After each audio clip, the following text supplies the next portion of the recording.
शालिवाहन नागरी सहकारी पतसंस्थेची 28वी वार्षिक सर्वसाधारण सभा संस्थेचे चेअरमॅन किशोरजी चव्हाण यांच्या अध्यक्षतेखाली माहेश्वरी भक्त निवास येथे खेळीमेळीच्या वातावरणात संपन्न झाली। संस्थेचे vice chairman doctor Jayant Joshi यांनी आपल्या प्रास्ताविकमध्ये संस्थेच्या आर्थिक प्रगती आणि सामाजिक उपक्रमांची माहिती दिली। शालिवाहन आता सभासदांच्या आरोग्य तपासणीचा उपक्रम हाती घेणार आहे।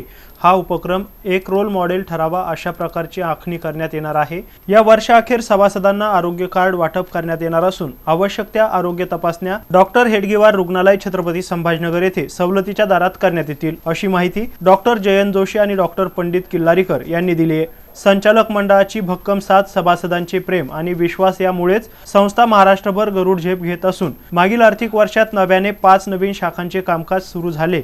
संस्थेने अद्यापपर्यंत कोणत्याही वित्तीय संस्थांकडून कर्ज घेतले नसून संस्था स्वबळावर उभी असल्याचं पतसंस्थेचे चेअरमन किशोर चव्हाण यांनी सांगितलं आहे। या प्रसंगी संस्थेचे संचालक दीपक आहुजा, दीपक लखमले, गणेश लोहिया, डॉक्टर पंडित किल्लारीकर, बाबासाहेब राऊत, सुनील शेळके, ॲडव्होकेट राजेंद्र गोरडे, सुमन भाभी चौहान, सुमनताई म्हस्के यांच्यासह अनेकांची यावेळी उपस्थिती होती। संस्थेचे मुख्य कार्यकारी अधिकारी लक्ष्मण गायके यांनी सूत्रसंचालन केले तर व्यवस्थापन मुख्य अधिकारी शिवाजी घोडसे, रामदास संदलसे यांनी विशेष परिश्रम घेतले। गौतम बनकर, MC न्यूज पैठण, छत्रपती संभाजीनगर।